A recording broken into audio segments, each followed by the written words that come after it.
Actually, this is also to extend my advance Merry Christmas, lalo na sa inyo, sir, and to your listeners. So, actually, when you talk about 13-month pay, medyo merong, shall we say, na parang merong konting diskriminasyon. I Hmm. don't know if konti lang yung diskriminasyon sa ating mga pribado at mga nasa pribado at publikong organisasyon. So, I really do not know kasi we have to give this knowledge to our listeners na when you talk about 13, yung mga bonuses kasi natin, kahit sa ilalim ng batas, magkaiwalay yan eh. So yung when you talk about the private employees, so they are actually covered by the labor code. Mhm. Okay, so particularly sa labor code, pero doon sa mga nasa gobyerno ay covered naman ng Civil Service Commission or a statutory law, okay, sa pagbigay ng mga ganitong benepisyo sa kanilang mga empleyado. Okay. Uwing nga nato niya at may sa problema. Kasi ating kung nagtatimo ng kundaway, pagtapog ti bulan di Disyembre, doon di maawat nga reklamo sa gesang yung Yes. problema. Hanan nga gununi di kiti padang Yes. mangmangged, kapot maamak da ang mga may kadat trabaho when pagpupudutan ti employer.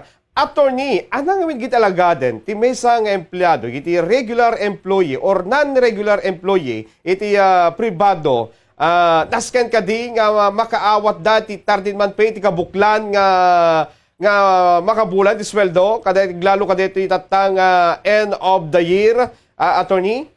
Okay, so umuna ti amin intay ilawlawag no when you talk about 13-month pay, daytoy ngamin deti terminolohiya nga nailanad presidential decree kasi deti sir. Presidential Decree 851 na ngayon baga nga adamot laeng iti Labor Code of the Philippines. So nandun sa ating Labor Code yung provision ng pagbibigay ng 13-month pay sa ating mga empleyado. So nandyan din sa ating PD 351. Yung 851 yung procedure on how or the guidelines on the granting of this 13-month pay. So, itong 13-month pay na binabanggit natin is actually yan din pala yung tinatawag nating Christmas bonus. Kasi may mga organization kasi na aside from giving 13-month pay, ay sila din ay nagbibigay ng tinatawag na Christmas bonus. So, separate po yun. Kaya ngayon, Mhm. liliwanagin natin na when you talk about at mas mainam na gamitin natin ang appropriate term which is the 13-month pay.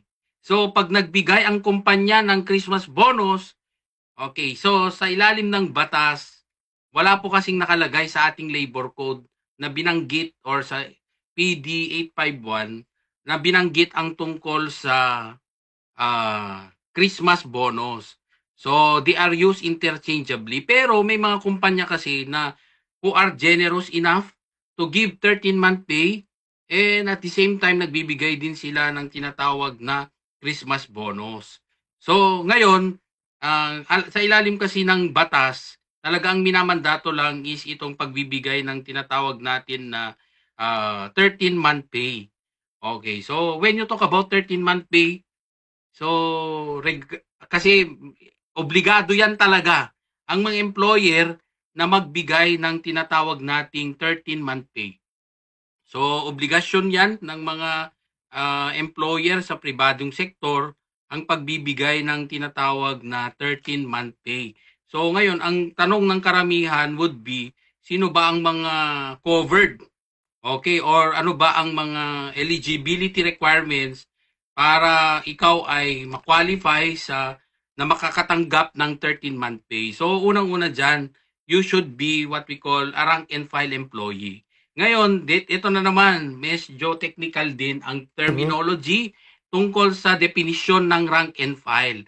Kasi kina-classify din sa pagtanggap ng 13-month ang rank and file and a managerial employee. So, kung ikaw ay isang managerial employee, so who has, ito na naman, mapapalawak ang diskusyon kasi when you talk about managerial employee, paano kung ako ay supervisory level position? O ano na naman ang ano ang aking kinabibilangan? Could it be managerial or rank and file? So, kasi sa labor code, dalawang definisyon ng isang supervisory level position. So, sa iyong organisasyon, halimbawa, meron kang departamento na inahawakan.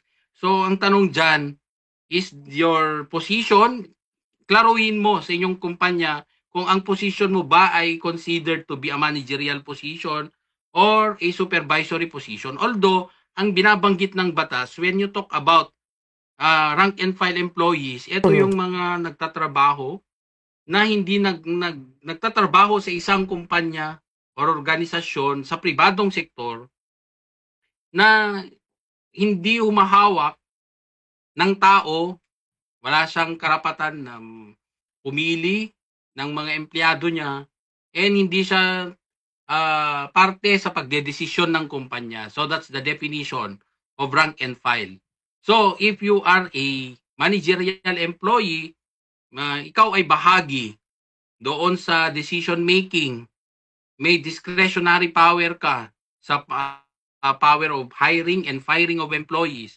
So that would constitute managerial employee. Ngayon, moving forward, pagdating sa pagtanggap ng 13-month pay na benepisyo na minamandato ng Presidential Decree 851, magkaiba kasi ito eh. Yung mga kasing rank sa PD 851 at Labor Code, ang makakatanggap lang ng ganitong benepisyo ay actually ang rank and file employee. So, managerial employees will not receive. Ngayon, ang confusion will happen with those people who are holding a position na it's neither be a rank and file and managerial position, which is a supervisory level position na I mean na meron ka namang hinahawakang tao. Kaya lang hindi ka naman parte naman ng top management or yung managerial position na ikaw ay I mean nagbibigay ng at tumutulong sa decision making ng kumpanya. So ngayon, but then again, lilinawin natin na sa ilalim ng batas, when you talk about supervisory level position, okay, which is, I advise na klaruhin nyo rin sa inyong kumpanya, kasi kung supervisory level position, according sa batas would fall under rank and file pagdating sa pagtanggap ng 13-month pay. Okay, so makakatanggap po kayo ng 13-month pay. Ngayon, moving forward, ang ano naman natin, ang punto natin dito is,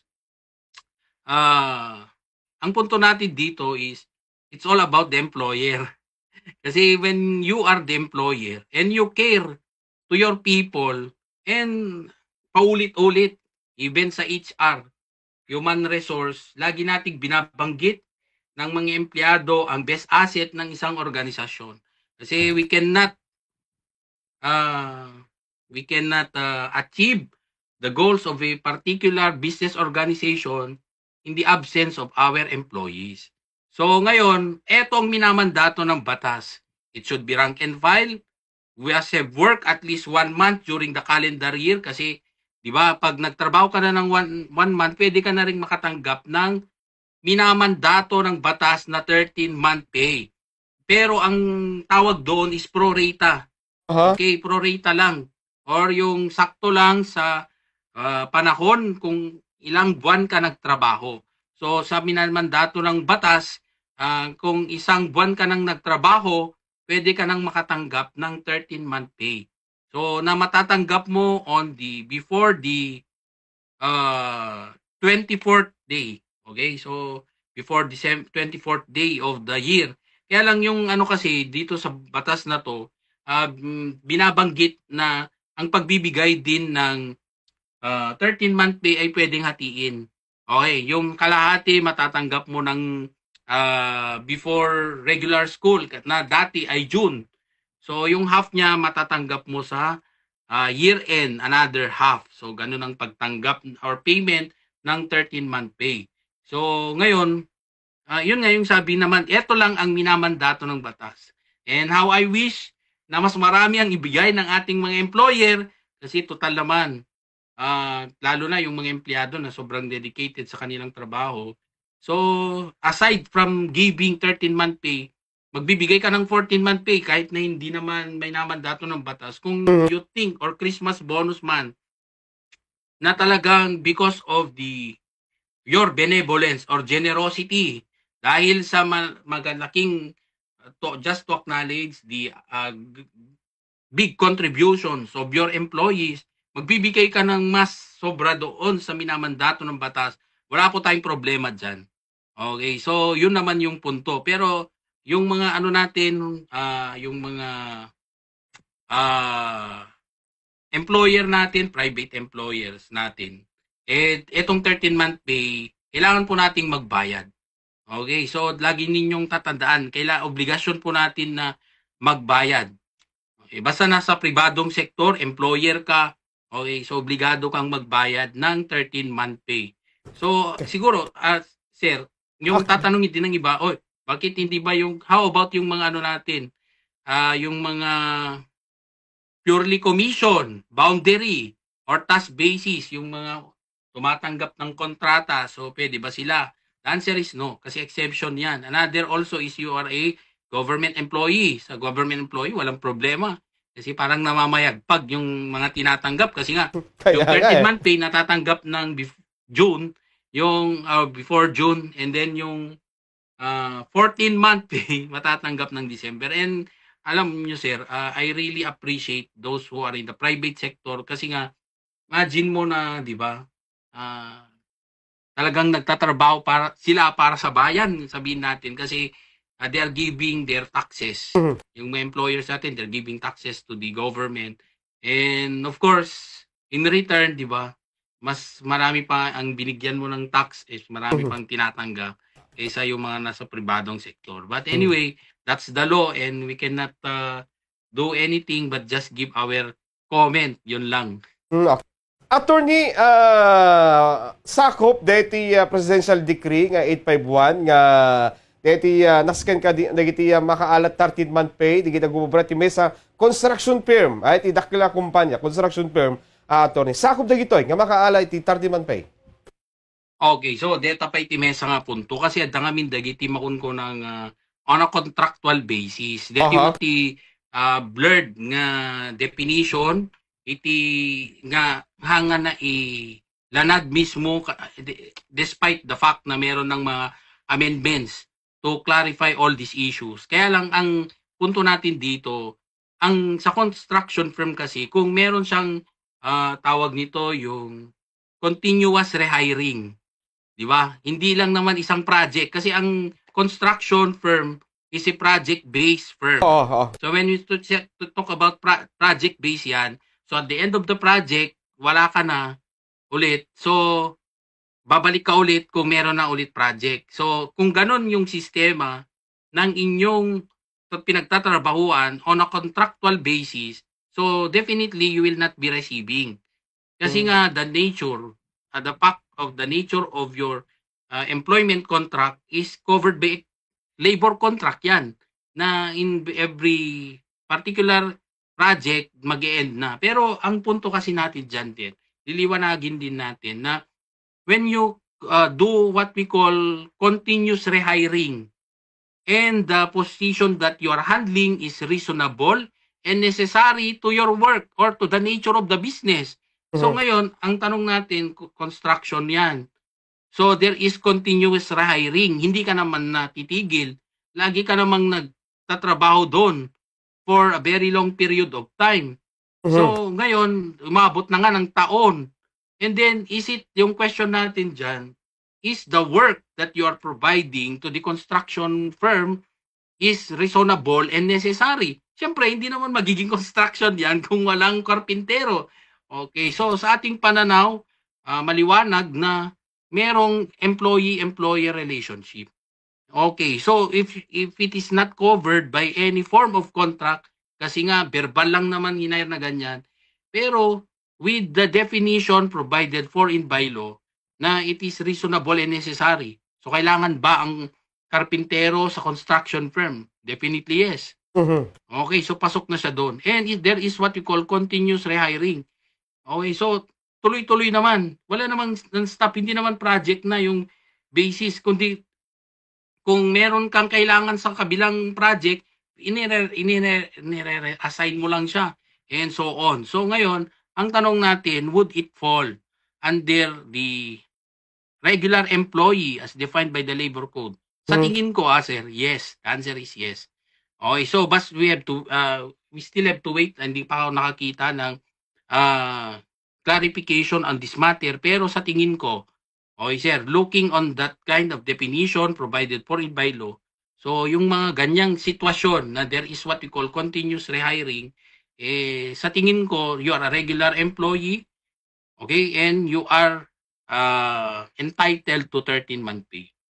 Well, nga ron, attorney, adot ka sa tireklamo nga na-encounter ko, dito since nga nag-istasyon ni Bombo Radio, attorney, Yes, yes, sir. agpapay ti sa construction firm, dito probinsya, And, awan yes. marami dan, gapot mabuteng damit nga agreklamo, ang mga Yes. agreklamo, sandan to nga hi-hire, di say ti may nga Yes, problema, yes. kasi masektan, attorney. Yes. Ngayon, tingaya to give also point of view naman sa ating mga employers. Mhm. Okay, lagi niyong tatandaan na when you talk about employees, mas mainam nang magtipid sa ating mga suppliers. Okay, we bargain for a lower cost sa ating mga supplies. Kasi ang mga supplies natin, walang buhay yan. Yung mga taong nagtatrabaho sa atin, may buhay yan. Okay, so could you imagine na eto na lang, the more you give, the more you receive. Okay, so hindi na yan kasali sa batas. Kaya lang, siyempre pag binibigyan mo ng naaayon, okay, sa mandato ng batas, okay, or sabihin natin hindi maliwanag kasi nga sabi project-based or whatever. Kaya lang kung binibigay mo yung tama sa inyong mga empleyado, do you think na hindi rin sila re-render ng tamang serbisyo sa inyo kung bibigay nyo yung, or sabihin natin, sobraman sa inyo, sa tingin nyo, na hindi sila talaga required na under the law because it's a project-based. But if you give them reward, what do you expect in return? Sa management na yon, wala, kahit sabihin natin, minsan kasi, yung batas natin nagbibigay siya ng minimum requirement. Okay, so kahit man lang sana na tutuparin natin yung minimum requirement, at least yung mga empleyado natin masaya na sa atin. Baka sa tagal nila, okay, mas marami pa silang may bibigay sa inyo kaysa yung ganyan. Magkano lang naman yung idadagdag mo sa kanilang sahod? Diba? Yung sa inyong ibibigay na bonus sa kanilang serbisyo na ibibigay all through the years. And more importantly, yung kanilang loyalty to work with you. Okay, yun lang naman yung tip natin sa ating mga employers. So, huwag kayong masyadong madamot. Marami nga kayong binibigyan na kung kani-kanino. How much more to those people who are working with you, especially doon sa mga nag-i-stay sa inyo for a very long time. And we know for a fact na actually nagkukulang nga kayo sa pagdating sa pagbibigay ng good working conditions sa ating mga empleyado, lalo na sa tawag nito construction. Kasi you know, sir, ako when I look into the construction industry, talagang nakikita mo nga na maraming very hard na situation wherein they really don't deserve, okay, those kind of treatment. But then again, unfortunately, yun nga yung hindi rin maliwanag, sila pa nga yung nagbibigay ay nagdadala ng kanilang mga gamit, di ba? So gumagastos sila sa kanilang mga gamit.